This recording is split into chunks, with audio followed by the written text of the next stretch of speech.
Sound is up. How y'all doing? Good morning. This is Willie Smith coming to y'all on Sunday, January 13th. Time is 1:50 a.m. Central Time. And just one man's opinion. Lately we've had a lot going on with R. Kelly. I am a native of Chicago. I am from the west side of Chicago. R. Kelly's from the south side. It's all one city, but the meaning may seem the same, but it's west and south side are two totally different worlds. I am a fan of R. Kelly's music. I would like to say I do not know what he has done. I can't say or vouch. My opinion is that he hasn't been found guilty of anything in the court of law. There's a lot to be said on his behalf, on the behalf of the people that his handlers, his management, his staff, the young ladies, everybody. There's a lot, I believe, in the stories that's being left unsaid. I don't think we're going to get many complete truths. Excuse me. I believe that we're going to get what people want us to know to push their narratives, whether they're truthful, half-truth, quarter-truths, whatever they are. Everybody has an agenda. Everybody's pushing a narrative, no matter what it is. And so I don't feel that anyone is getting a full sense of the situation. I don't know if R. Kelly messed with underage girls or not. I can't say. I'm not here to judge. Do I believe he did? Potentially.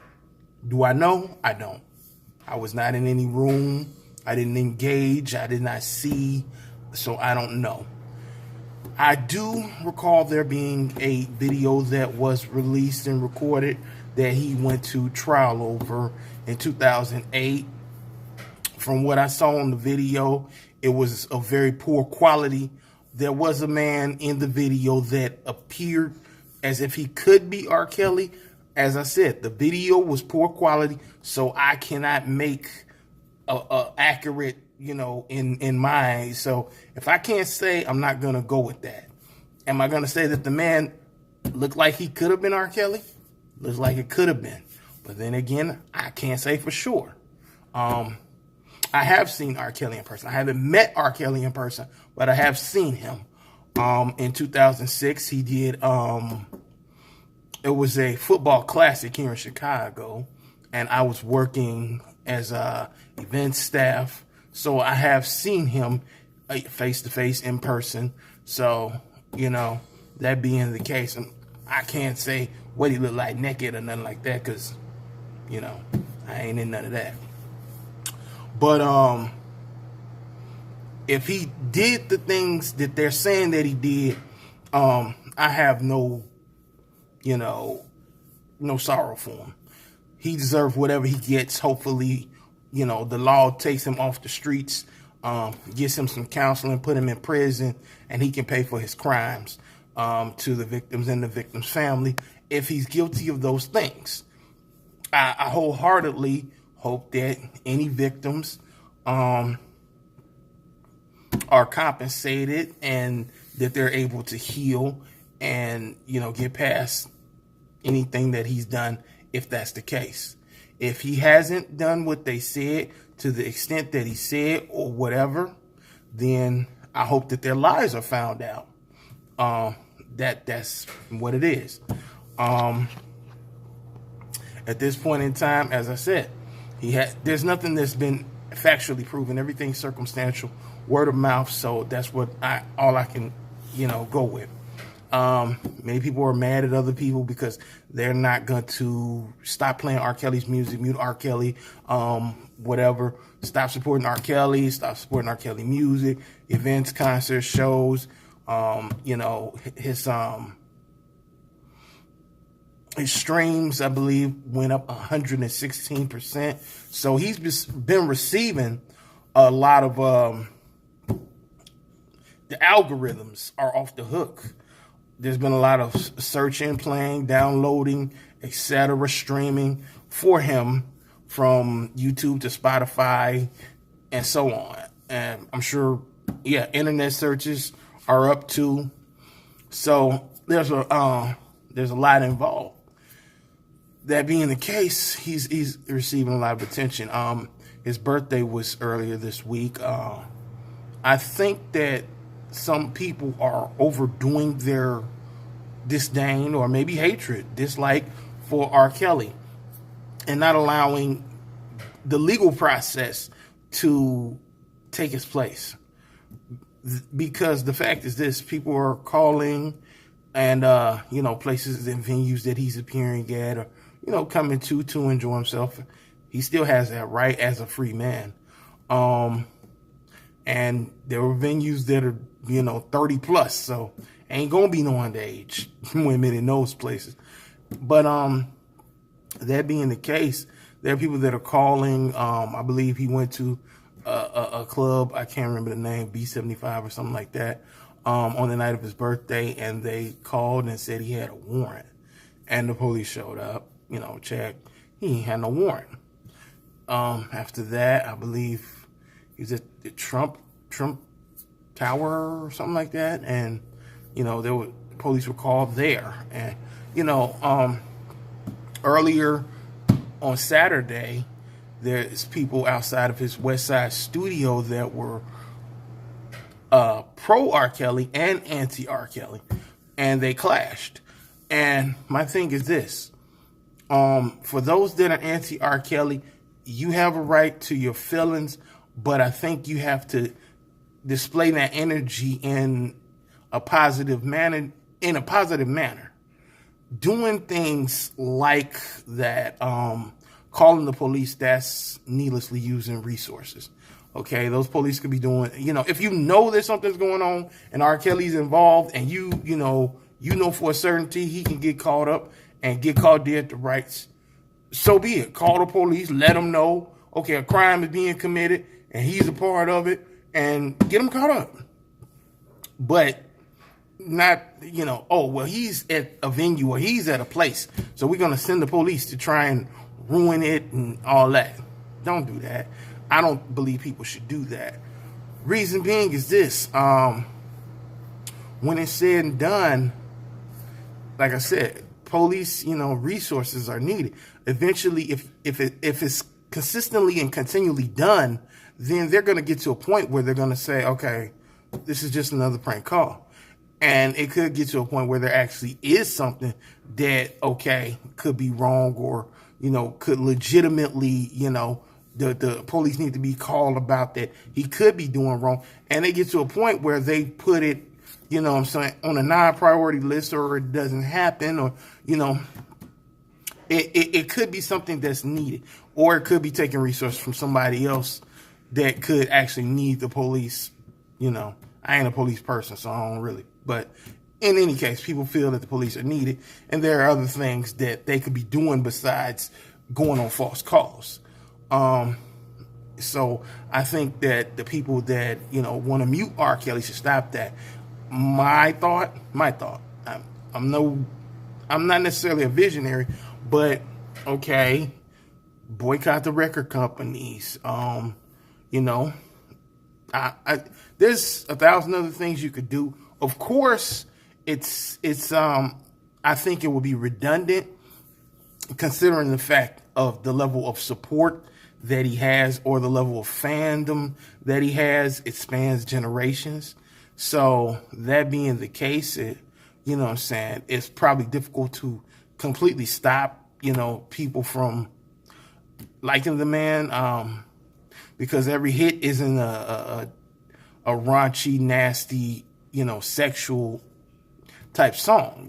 He does have some love songs. He has songs that encompass pretty much any mood. So that being the case, he wrote a soundtrack to many people's lives, or he's written music that relates to a lot of people, and not just his music. He's produced for a lot of people. He's been featured on a lot of people's music.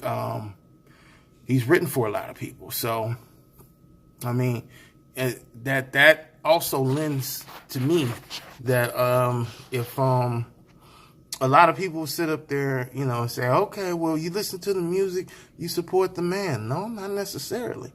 Because the thing is this, if an artist chose to, especially since 2002, when he was tried, if an artist chose to collaborate or get a song written by him since that time, can you say that, oh, well, you shouldn't listen to that artist because they support him as a pedophile? If that's the case, there's a lot of artists that have to be taken off the shelf and, said, okay, well, I'm not going to listen to them anymore at all because they support him and he's a pedophile. And you know what I'm saying? If you're going to be that extreme, be across the board with it. Because if like I said, if it's past 2002 and you want to say, you're Jay-Z. Jay-Z did a second album after The Best of Both Worlds. They did Unfinished Business. So you would have to take Jay-Z off your playlist and so many other artists. Me personally, I'm not going to do it. But at the same time, I don't say that he did anything until it's proven. There's nothing that's been factually proven in my eyes. Everything is circumstantial and hearsay. Am I saying that everything he did is completely right? I don't know what he actually did. There's a lot of clout chasing going on. There's a few things that that just kind of stuck for me because I did watch the documentary. In the beginning, it seemed kind of I don't know what's the word. Shocking. I ain't gonna say shocking, but I guess I don't know. Explosive. I'm not sure. But by the end, it got to be like scripted and reality showish, and I wasn't feeling it. So at that point, it just seemed like everybody was at a grab for fame. But here are some important points to me. And as I said, if he's done wrong, he deserves to go to jail. But I don't know what he's done, so I have to take a neutral stance. That's me. Some people say, "Oh, well, you're supporting a pedophile." I'm not supporting anybody. I just happen to like good music. If you can't accept that, that's on you. But one person that they spoke about that I felt was very tasteless was talking about Aaliyah. She's not here to speak on her own behalf. And that being the case, I think it was it was poor taste. It was just messed up, to speak about Aaliyah. Because, okay, everybody wants to say he married her underage. Okay. According to, the marriage certificate, he did that. Who can deny that? But for all the other things that were said, and, it's like, why put her in this? She's not here to defend herself. She's not here to speak on her own behalf. So why not let her memory rest? Let who she is be great in our hearts and in our memories for those of us that adore Aaliyah. Period. I really didn't like that. I just wasn't feeling it. I'm not sure how many people have heard it, but her own mom said that basically she was never alone with R. Kelly, things of that nature. Regardless to the fact, you got three sets of people saying, because when Aaliyah did speak on it, she said the only thing she ever said publicly is that her and R. Kelly were best friends. R. Kelly never said anything as far as, being in any type of relationship or being physical with Aaliyah. And Aaliyah's mom never said anything to that either. So if those three sources never said anything, apparently that's something that they want to be kept either to themselves or it's untrue. Either way it go, Who is the rest of the world to try and, because you want to expose a man? Okay. Yes, okay. I understand wanting to expose him and wanting to get to the truth, but if you can't come up with a proven truth, it's not worth it. Because I don't know how the law works. I can't say for certain, but I'm not sure if, it's possible that even Aaliyah's mom could sue for defamation, even though she's dead. That could be considered, I would believe, a defamation of sorts, because it's like, okay, you out here, folks out here talking about reporting and saying things that, hey, where's the proof, But I was, that bothered me personally, I mean, if it's true, that's cool. But who can prove that it's true? That's the problem. That's the bottom line. No one can prove that R. Kelly did anything with Aaliyah. You can say he married her, okay, but I don't know nothing more. Do I suspect that if he was married to her, he probably did? Yes, I do.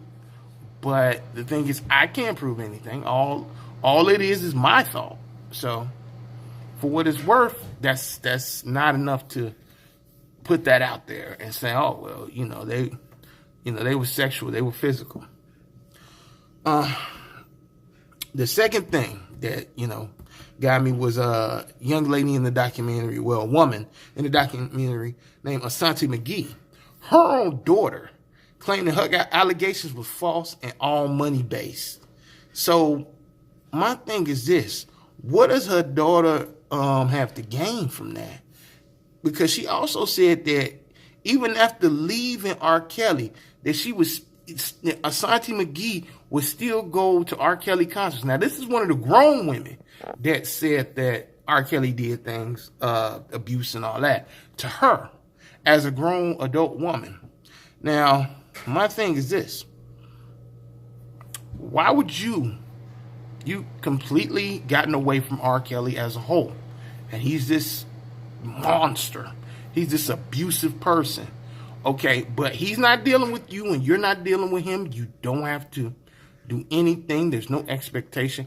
Why would you choose to go to his concert when he comes to town, when you don't have to, and he's not checking for you? That doesn't just mentally, it's a lot of people, oh, well, he's the Pied Piper and he's this and he's that and, he manipulated. Well, look, once you cut ties, with an individual and you're no longer dealing with them, okay, it's up to them. At that point, you going to a concert of somebody that you call an abuser, that's a choice. But like I said, even if what her daughter was saying wasn't true, what does her daughter have to gain? Her daughter's, don't nobody know who Ashanti McGee's daughter is. She's not, she's not in the media. She's not a known individual. So to say that, oh, well, my mom doing this, that, and the other, she don't get no real clout off that. You know what I'm saying? But Ashanti McGee do. So the only gain would be is if, her daughter said that, and then it came about that, she started getting looked over and interviewed, and more interviews on why did you lie, or did you lie, or, they try to fact check a story. Other than that, but that's not really going to get far. So I don't know. That doesn't strike me as a completely truthful story, you know what I'm saying? Or as, completely truthful. I don't think anybody was 100% truthful on the documentary. Let that be told. Third, for all the ladies that were on the Surviving R. Kelly documentary, if it was all about just exposing R. Kelly for wrongdoing, why is it that there are ladies that have Cash App accounts set up? It's just about exposing a monster and letting the industry know about their pain and they're trying to heal. Understood. But did you turn down checks from Lifetime? Did you just put your story out there just and to let it be known, and then they picked it up? Did you go to the police and then come to Lifetime? No, because you're trying to get paid. So if you really about warning other females, you ain't gonna sit up there and worry about trying to get some money, trying to get that bread, trying to catch that bag. No, I don't. That's why I said I don't believe everything is 100% on point. I really don't. Why didn't they go to a therapist? The police to report R. Kelly. Why go to Lifetime? Or it will be.